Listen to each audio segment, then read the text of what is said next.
récit fiction permettant de revivre une tranche d'histoire d'une famille passionnée. En 1893, Jean, 26 ans, forgeron, maréchal ferrant, mécanicien doué, possède pignon sur rue dans un gros bourg de province.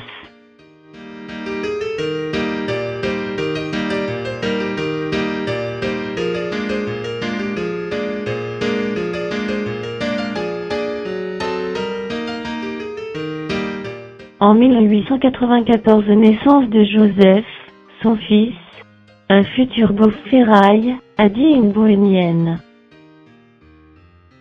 En 1899, Jean, suite à un voyage à Paris, après avoir vu la Tour Eiffel, et toutes ces mécaniques pétaradantes circulant dans les avenues de la capitale, ouvre un magasin de cycles et motocycles, et devient Agentero, une grande marque française.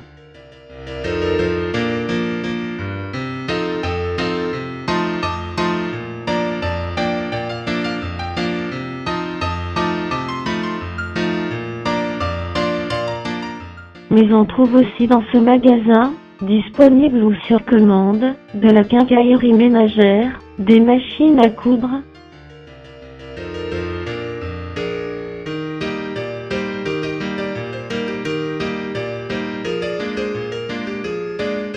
et même du matériel pour les pèlerinages, suivant si vous êtes du côté de Bernadette de Lourdes ou de Jean Jaurès.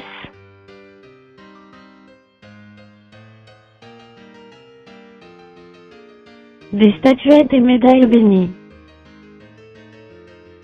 Jean vend aussi des fusils de chasse sur commande à la manufacture d'armes et de cycles de Saint-Étienne.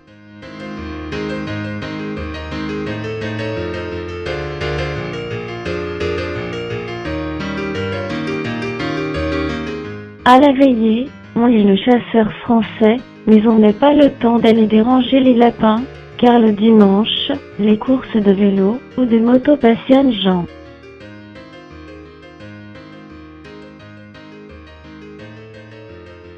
En 1908, Joseph obtient son certificat d'études primaires.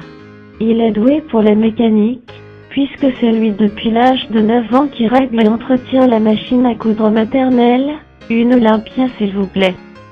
Il devient apprenti mécanicien dit Arpette, dans l'atelier de son père.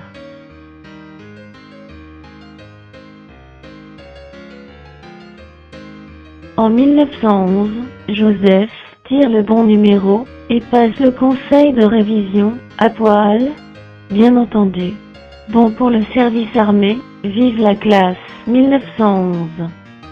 On accroche une bouteille de Bourgogne au plafond du magasin, on l'ouvrira au retour. Peut-être.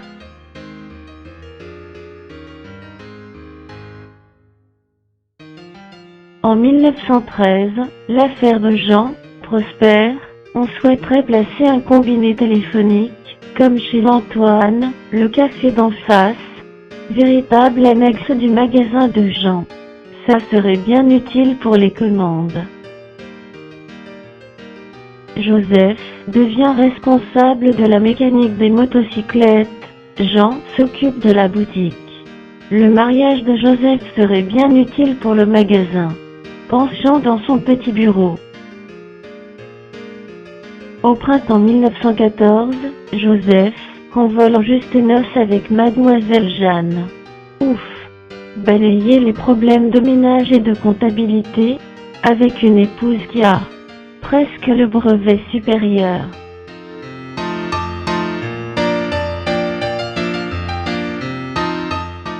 Fin août 1914, un été très chaud. Départ de Joseph pour foutre une trempe expéditive au peloton, comme c'est écrit sur les wagons. Trempé, il le sera souvent, dans la pourriture des tranchées.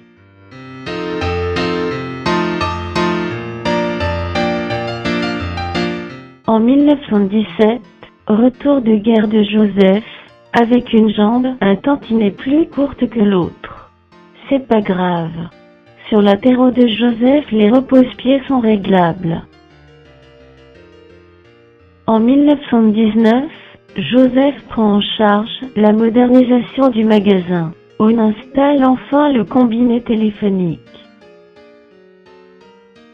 On vend, neuves ou d'occasion, les increvables terreaux et d'ailes d'avant-guerre.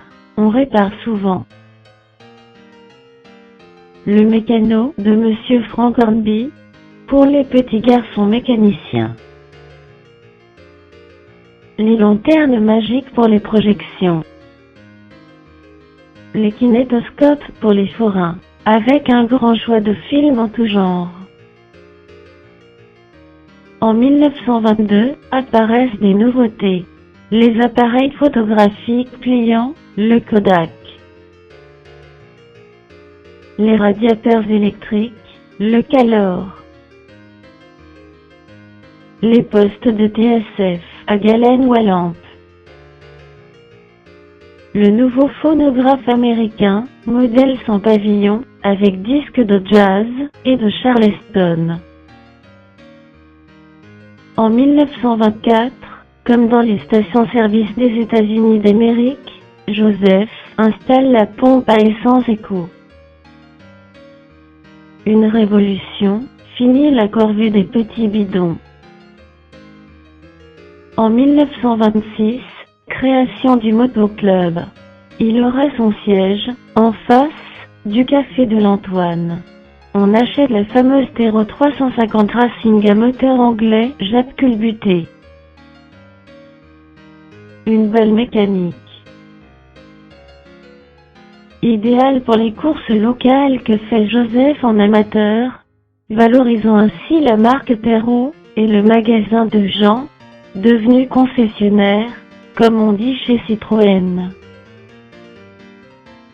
En 1932, la mécanique évolue, devient très performante, mais ça se complique.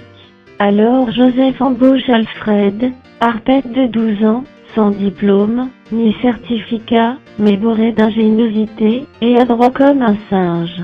Il s'occupera de l'essence, des roues,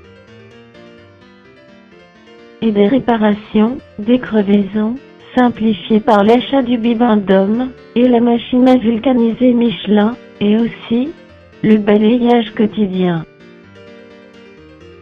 En 1936, le Front populaire, c'est la grève générale, le travail s'arrête chez Terreau. Mais pas chez Joseph. Enfin les congés payés.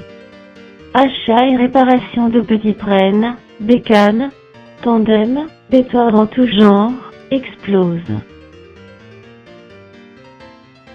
Chez Joseph, ce très beau et chaud mois d'août, on taraude à sec, malgré de temps en temps le blanc limé de chez l'Antoine. 4 septembre 1939, Alfred, l'arpète lit sa feuille de route, il doit se présenter à la gendarmerie du canton à 15 heures. 1er octobre 1939, c'est la drôle de guerre. Marinette, la fille de Joseph, à l'école primaire de filles du bourg, reçoit un livre peu ordinaire, Alerte aux avions. Il est distribué gratuitement par le gouvernement de la République, pour se protéger de la horde hitlérienne, bien plus dangereuse que la mauvaise grippe qui a emporté Jean pendant l'hiver 37.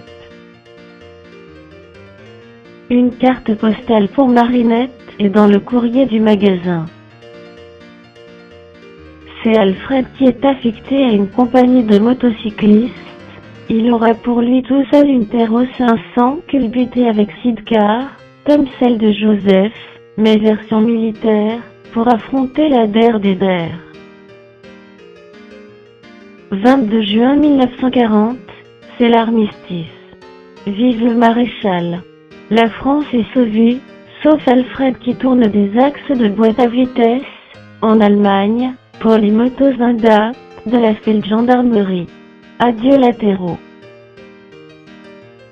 13 juillet 1941. La dernière année scolaire se termine pour Marinette qui vient de réussir le certificat. Elle revient de l'école sur la bicyclette Terreau de sa mère.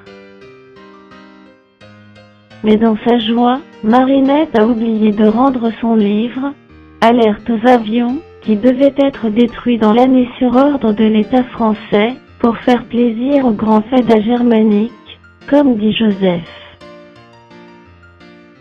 25 avril 1943, 14h30. Les actualités précédentes, le grand film démarre au cinéma Le Rex. Le projectionniste remplaçant, c'est Joseph. En effet, avant les événements, Alfred se montait une cagnotte pour acheter une Terroculbutée modèle sport, en projetant, les dimanches, les chefs-d'œuvre du cinéma français dans la salle du quartier. Pendant 1h03, des bobines de 35 mm vont défiler sur l'écran dans un collectif familier. Mais dans un souci de patriotisme résistant, et malgré les risques encourus, Joseph a d'abord de quelques coups de ciseaux bien placés, soulagé les bobines des actualités, de la propagande allemande des vichistes. Les petits rouleaux de pellicule brûleront dans le poêle Godin de l'atelier du magasin, en donnant une flamme très vive et une odeur âcre. 6 juin 1944, 23h. Alfred éprouve une espèce de joyeuse trouille dans la carlingue de l'avion qui doit le parachuter dans un coin de la campagne normande. La même joyeuse trouille lors de son passage en Angleterre après son évasion de l'usine allemande. La même joyeuse trouille lorsque Joseph lui avait fait essayer, pour la première fois, sa Terreau 500 latérale qu'il voyait trôner devant le magasin en allant à l'école.